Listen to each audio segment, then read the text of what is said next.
Hey everybody, Tony Miano here with Cross Encounters Radio. Yesterday I tweeted a series of tweets called Open Air Quick Tips.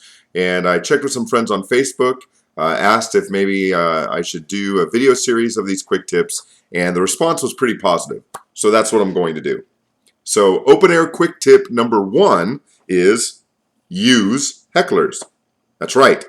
Use hecklers. Don't abuse hecklers if you can help it, but use hecklers. A common mistake that many brand new open air preachers make is they're under the impression that they have some kind of obligation to answer everybody that asks a question. Whether it's a sincere question from someone who may be seeking truth or just a rapid fire series of questions from an unbeliever who merely wants to justify their unbelief at your expense. You're under no obligation as an open air preacher to answer anybody.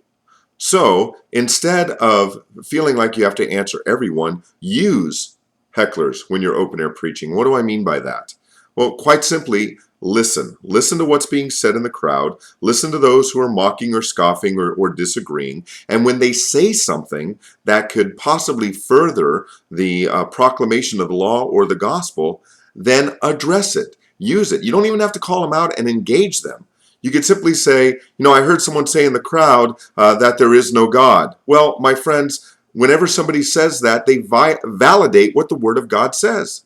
In Psalm 14, 1-3, the Word of God says that the fool has said in his heart, there is no God.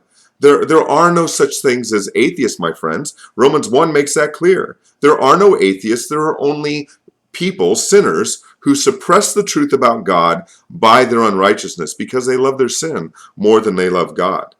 Or you might hear someone in the crowd say, you can't rely on the Bible.